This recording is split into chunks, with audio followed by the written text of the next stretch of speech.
Episode के start में ओतेवा लिसाना को बोलता है कि तुम डॉक्टर नो को कभी माइंड गेम में नहीं हरा पाओगी। लिसाना बोलती है कि मैं डॉक्टर नो को बताना चाहती हूँ कि उसकी सोच कितनी बेकार है। वो अपना सर ऊपर करके चली है क्योंकि उसको लगता है कि दोहुन का सीक्रेट सोई की प्रेगनेंसी है। ओतेवा बोलता है कि हमें और वेट नहीं करना चाहिए और दोहुन का सीक्रेट रिवील कर देना चाहिए। डॉक्टर नो को सफर करते हुए देखना चाहिए। लिसाना बोलती है तुम भूल के डॉक्टर नो का अंत हमें कितना सेटिस्फाइड करेगा, हमें उसे टॉर्चर करते रहना चाहिए ताकि वो खुद ही खुद का नुकसान कर ले। भी ओतेवा के पास दोहुन का मैसेज आता है जो लिखता है कि मैंने मॉम को सब बता दिया और उन्होंने कहा कि वो मुझे प्रोटेक्ट करेंगी। लिसाना ये मैसेज देख के ओतेवा को बोलती है कि तुम दोहुन को कंट्रोल नहीं कर सकते हो। फिर नाइफ निकाल के बोलती है कि मुझे एक और प्लान सेट करना होगा। सीन में अंशुप वेकेशन होम में लिसाना से मिलने आता है। वहाँ ओतेवा अंशुप को क्लोरोफॉर्म सुंघा के बेहोश कर देता है। यहाँ लिसाना ओतेवा को बताती है कि अंशुप ने ही डॉक्टर नो के घर सीक्रेट कैमरा इंस्टॉल किया था, इसलिए इससे अब वहाँ से फायर कर दिया गया, लेकिन इसने पुलिस को मेरे बारे में कुछ नहीं बताया। ओतेवा पूछता है तुमने मुझे क्यों नहीं बताया कि ये एक स्पाई है। लिसाना बोलती है क्योंकि अब ये हमारे किसी काम का नहीं है, क्योंकि अब ये वैसे भी मरने वाला है कि ये बेटर आइडिया है कि अंशुप ने फायर होने के बाद डॉक्टर नो पे अटैक किया। फिर डॉक्टर नो ने अपने गुस्से पे कंट्रोल खो दिया और अंशुप को एक्सीडेंटली मार दिया। केवल लिसाना से पूछता है कि तुम डॉक्टर नो को मर्डर के लिए फ्रेम करोगी। लिसाना बोलती है कि वो खुद को संभाल सकती है क्योंकि उसे अपनी फैमिली को टूटते हुए देख के ज्यादा पेन होगा। फिर लिसाना अंशुप को मार देती है। ओतेवा उस पूरी जगह को साफ करता है। फिर लिसाना मर्डर किए हुए नाइफ को बदल देती है। ओतेवा को वैसे ही दूसरे नाइफ पे ब्लड लगा के देती है। बोलती है तुम्हें पता है ना हमें डॉक्टर नो से रिवेंज लेना है, इसलिए मुझ पे ट्रस्ट करो और मुझे फॉलो करो। सना के जाने के बाद ओतेवा कांग को मैसेज करके फैमिली का सीक्रेट रिवील होने की धमकी देता है और उसे वेकेशन होम बुलाता है। ये मैसेज देख के कांग वेकेशन होम आती है और ओतेवा उसे क्लोरोफॉर्म सुखा के बेहोश कर देता है। कांग के हाथ में लिसाना का दिया हुआ नाइफ रख देता है, लेकिन तभी वहाँ डॉक्टर नो आ जाती है तो ओतेवा वहाँ से भाग जाता है। दूसरी तरफ लिसाना कांग और डॉक्टर नो की अरेस्ट होने की न्यूज देख के ओतेवा को कॉल करती है। उसका कॉल नहीं लगने पे अपना फोन उठा के फेंक देती है।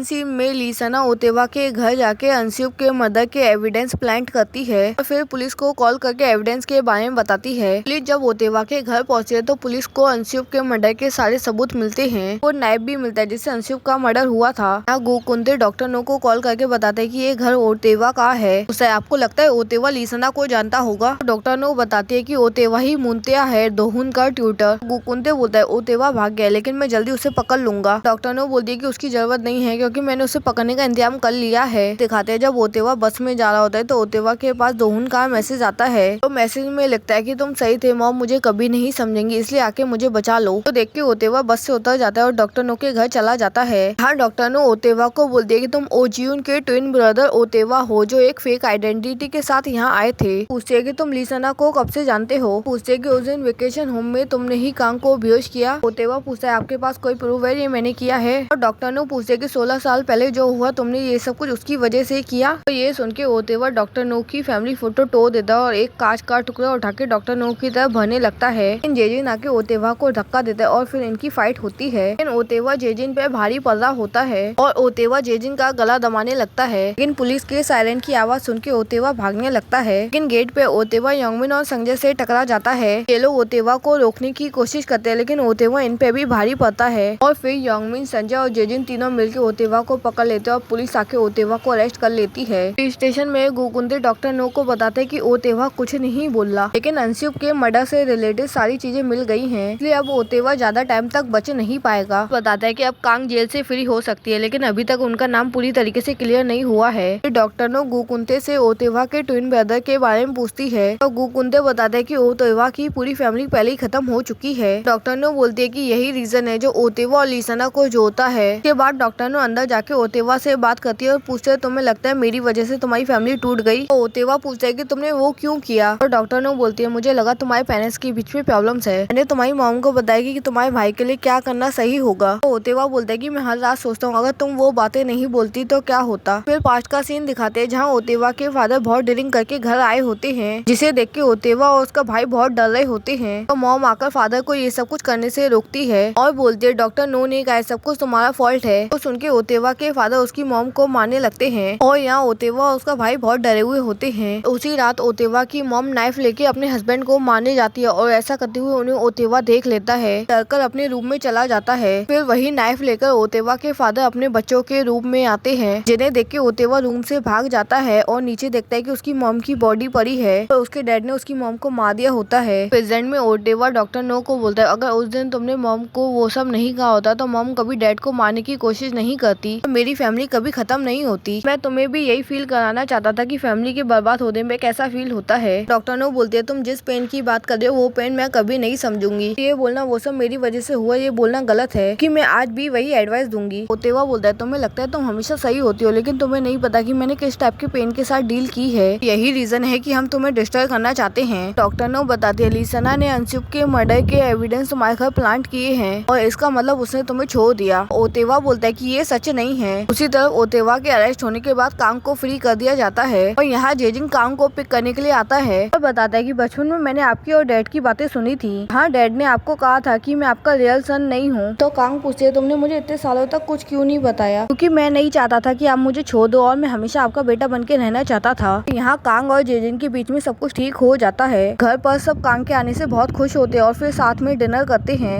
डिनर के बाद जेजिन डॉक्टर नो को बताता है कि कांग मेरी रियल मॉम नहीं है और मुझे नहीं पता कि मेरी रियल मॉम कौन है। तो डॉक्टर नो पूछते है कि कांग जानती है कि तुम इस बारे में जानती हो? तो जेजिन हाँ बोलता है। इसके बाद कांग डॉक्टर नो को बोलती है कि चाहे ओतेवा तुमसे कितनी भी नफरत करता हो लेकिन फिर भी उसे तुम्हारे साथ ऐसा नहीं करना चाहिए था। तो डॉक्टर नो बोलती है कि आप सही बोल रही हो, लेकिन उसकी फैमिली के साथ जो भी हुआ उसके बाद मुझे अपने डिसीजन पे रिग्रेट हो रहा है और मुझे लग रहा है कि क्या मेरा जजमेंट सही था। तो कांग बोलती है तुमने बस अपनी जॉब की। इसके बाद डॉक्टर नो कांग को बताती है कि जेजिन ने मुझे बताया कि वो आपका रियल सन नहीं है। तो कांग बोलती है कि जब मुझे जेजिन मिला था तो मैं उससे अटैच हो गई थी और मैंने दुनिया से जेजिन को छुपा के फेक प्रेगनेंसी का नाटक किया और तब मुझे लगता था कि जेजिन सच में मेरे बेली में है और जेजिन मेरे जीने की लास्ट होप है। यही रीजन है कि मैं उसको लेके कुछ ज्यादा ऑब्सेस्ड हो गई। इसके बाद कांग डॉक्टर नो को बोलते है कि ओतेवा ने वेकेशन होम में मुझ पे अटैक किया लेकिन ये पूरा प्लान लीसना का था। तो डॉक्टर नो बोलती है लीसना ने सारे सबूत ओतेवा के घर प्लांट करके सारा ब्लेम ओतेवा के ऊपर डाल दिया। इसका मतलब वो लास्ट गेम मेरे साथ खेलना चाहती है। कांग बोलती है लीसना ने अंशुप को मार दिया और ओतेवा जेल में है। तो लीसना को उसे असिस्ट करने के लिए कोई ऐसा चाहिए होगा जो हमारे आसपास हो, इसलिए अब हमें केयरफुल रहना होगा। नेक्स्ट मॉर्निंग जेजिन अपनी क्लिनिक जाता है, तभी वहाँ डॉक्टर ओजियून आ जाती हैं। तो जेजिन डॉक्टर ओजियून को बोलता है कि मैं क्लिनिक छोड़ रहा हूँ, इसलिए अब से तुम क्लिनिक संभालना। तो डॉक्टर ओजियून बोलते हैं कि मुझे क्लिनिक की जरूरत नहीं है और अगर तुम क्लिनिक छोड़ रहे हो तो मुझे अपने साथ आने दो, क्योंकि तुमने कहा था कि तुम अपनी फैमिली को छोड़ना चाहते हो, तो हम हमेशा साथ रहेंगे। तो जेजिन बोलता है कि अभी मुझे मेरी फैमिली का ध्यान रखना है। तो ये सुनकर डॉक्टर ओजियून भड़क जाती हैं और बोलती है तुमने, मैंने और कांग ने तीनों ने साथ में मिलकर गलत काम किया है और ऐसे में मैं सब कुछ एक्सपोज कर दूंगी।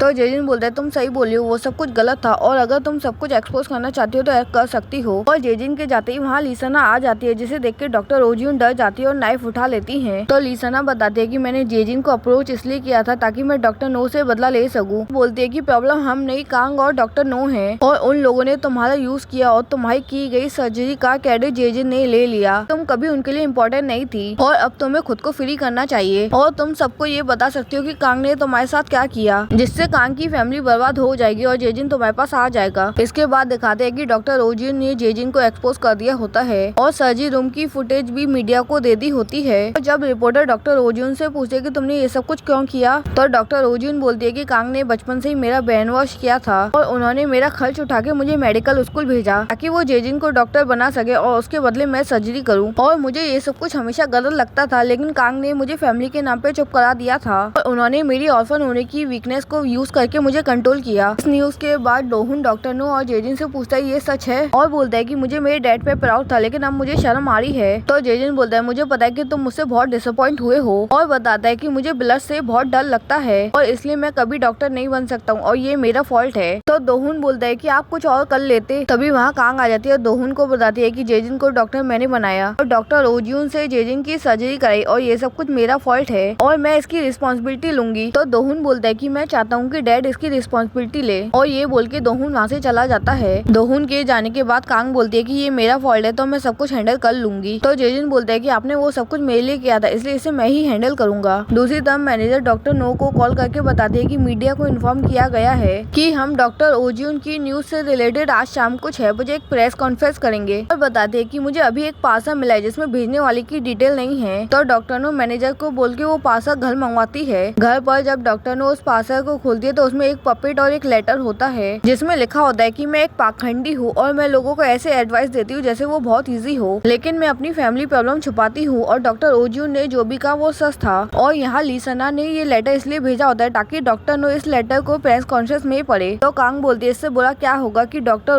जुन का हमें एक्सपोज करना भी लीसना का प्लान है। तो मैनेजर डॉक्टर नो को बोलती है कि हमें प्रेस कॉन्फ्रेंस कैंसिल कर देनी चाहिए। तो जेजिन बोलता है कि हमें सच बोल देना चाहिए। तो मैनेजर बोलती है इसलिए मैं बोल रही हूँ कि हमें प्रेस कॉन्फ्रेंस कैंसिल कर देनी चाहिए। तो डॉक्टर नो बोलती है अगर तुमने ऐसा किया तो वो दोहुन का सीक्रेट रिवील कर देगी। भी वहाँ दोहुन आता है और बोलता है अगर वो मेरा यूज करके आपको ब्लैकमेल कर रही है तो मैं खुद ही अपना सीक्रेट रिवील कर दूंगा। तो डॉक्टर नो दोहुन को मना करती है। तो दोहुन बोलता है आप सभी ने मुझे समझा तो आप क्यों डर रहे हो कि लोगों को इस बारे में पता चल जाएगा। तो डॉक्टर नो बोलती है क्योंकि इसके बाद चीजें हमारी सोच से भी ज्यादा मुश्किल हो जाएंगी। तो दोहुन बोलता है आपने कहा था कि लोगों के सोचने से कोई फर्क नहीं पड़ता है, इसलिए मेरी वजह से लीसना से कोई डील मत करो। तो डॉक्टर नो बोलते कि मैं ऐसा नहीं होने दे सकती और ये बोल के डॉक्टर नो वहाँ से चली जाती है। प्रेस कॉन्फ्रेंस में डॉक्टर नो वही बोलती है जो लीसना ने लेटर में लिखा था और ये प्रेस कॉन्फ्रेंस लीसना भी देख रही होती है और फिर डॉक्टर नो प्रेस कॉन्फ्रेंस में ही वो स्क्रिप्ट फाड़ देती है और बताती है कि जो इंसान मुझे और मेरी फैमिली को ब्लैकमेल करे उसने मुझे ये स्क्रिप्ट भेजी थी ताकि मैं इसे प्रेस कॉन्फ्रेंस में पढूं और बताती है कि ब्लैकमेल चाहता है कि मैं अपनी फैमिली के सारे सीक्रेट रिवील कर दूं और उन्हें छोड़ दूं, लेकिन मैंने डिसाइड किया है कि मैं ब्लैकमेल की बात नहीं मानूंगी और अपनी फैमिली को प्रोटेक्ट करूंगी। और फिर डॉक्टर नो स्क्रीन पे लीसना का फोटो दिखाती है और बताती है यही वो ब्लैकमेल है और इसी ने वेकेशन होम में मर्डर किया और मुझे उस मर्डर में फ्रेम करने की कोशिश की और ये एक क्रिमिनल है जिसने अपने तीनों हस्बैंड को मार दिया। और यहाँ डॉक्टर नो लीसना की सारी इन्फॉर्मेशन देती है और बोलती है कि मैं इस क्रिमिनल को पकड़ने के लिए अपना सब कुछ दांव पे लगाऊंगी और इसमें मुझे आपकी हेल्प चाहिए। प्रेस कॉन्फ्रेंस के बाद जब डॉक्टर नो घर पहुँचते है तो डॉक्टर नो के पास सुई का कॉल आता है जो बताती है कि दोहुन वॉशरूम गया था और अब वो मिल नहीं रहा है। तो डॉक्टर नो घर पे जेजिन से पूछते है कि दोहुन घर आया तो जेजिन मना करता है। डॉक्टर नो दोहुन को कॉल करती है तो दोहुन का कॉल लीसना पिक करती है और लीसना डॉक्टर नो को बोलती है कि तुम्हें दोहुन को प्रोटेक्ट करना चाहिए। यहाँ दिखाते हैं कि लीसना दोहुन को बांधकर अपनी कार में कहीं ले जा रही होती है